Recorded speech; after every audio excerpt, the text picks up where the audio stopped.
This is Alex Wood with the Journal Enquirer. I'm with Vinnie and Marc Curto, and they've been telling me about how various members of their family have all sort of taken on different jobs almost, and created the division of labor in terms of helping Marc out. And Vinnie's specialty was creating an addition to his house in Agawam, Massachusetts, that's handicapped accessible and meets Marc's needs. And if you don't mind, Vinnie, if you could just tell us a little bit about that whole process, I'd appreciate it.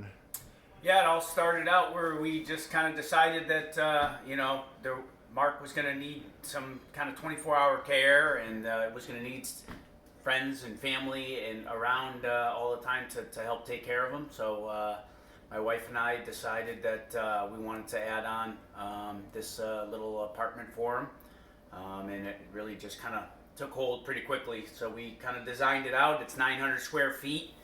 He has his own entrance with a ramp, his own driveway, his own accessibility. But then the house is basically broken down into 4 quadrants, where he has a small kitchenette that's all handicap accessible, which has lower cabinetry, lower countertops, not a standard sink, lower appliances. Well, you know, Vinnie, if I could interrupt, I just noticed there's it's open under there. That's so you can get under with the wheelchair? Yeah, so Marc can wheel. Marc can wheel right under the sink there, and be able to actually,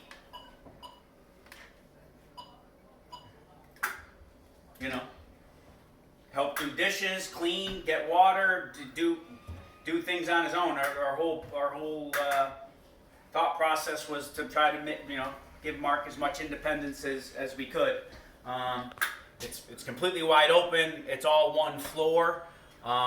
There's all accessibility. Most of the accessibility is in his bathroom and in his bedroom, in terms of plenty of area for him to turn around. Again, the same instance as well for a roll under sink that he can actually brush his teeth on his own every morning.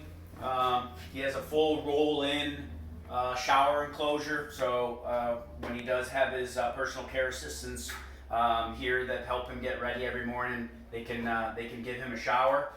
He has his own washer, dryer to do his laundry.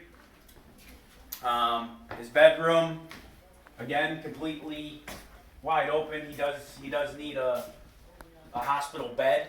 He has a hospital bed.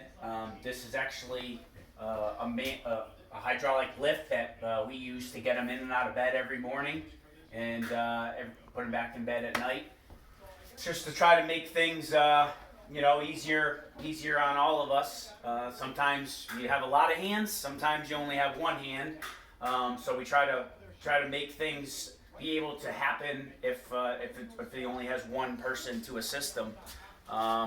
Again, has plenty of room to wheel around, to be able to try to just do things on his own. I mean, he can't really do much, unfortunately, with his injury. But we wanted to make it where, as simple as hanging his sweatshirts low enough where he can drive by and grab it. He may not be able to get it on himself, but at least he can get to it. And also you told me about the radio control area over here. I think that's this is an area that kind of along the way we kind of develop it. It's not quite set up the way we want right now, but our plan was to leave these closet doors off. We put a couple outlets in the back wall there, and then we purchased these workbenches that are high enough for Marc to roll under. And our plan is to turn this into his little RC car work area. This is his hobby. This is what he enjoys to do. So we kind of picture him being able to keep his cars, all his tools, everything readily available where he can wheel up right to these counters. He has plenty of light. He has plenty of power, and he can do a little occupational therapy of his own. That's really good for his mind and really good for his motor skills as well. So, and one other really cool thing you told us about is that there's this ramp so he can go out and be with your daughter and other people. But yep, we put another full deck and ramp off the back of our house. we like to spend a lot of time outside and in the spring and summer when it's not the winter months. So we kind of wanted a place and an access for Mark to be able to come out here and be the fun uncle he is, to watch his nieces and nephews play on their play skate or jump on their trampoline, or just be able to sit out back with us and enjoy a burger and be outside with us during a barbecue. I mean, you don't really think of those things, but for him to have to drive all the way around the house if he wanted to come out here to, again, have a cheeseburger with us on the patio, we decided to make sure that he had an access inside and out. We wanted to make sure that anything that we wanted to do, he would be able to do with us. So we like to spend a lot of time outside, so we wanted him to be able to get out here easily.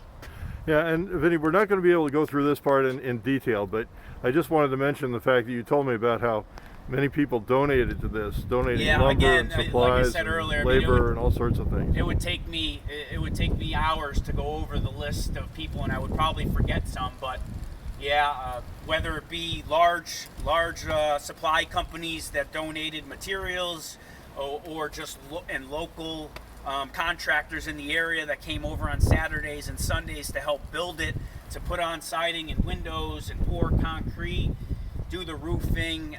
It was the list was just unbelievable. I mean, and a lot of them we didn't have to reach out to. They reached out to us and said that they wanted to help. Our family's been in this community for our entire lives, and like they always say, bad things happen to good people, and my brother's one of the best people I've ever met, and so I think that was really an indication of how good of a person he was, is how many people came out and how many people wanted to help him. Well, Vinnie, thank you very much. Really appreciate you showing us all that. Thank you.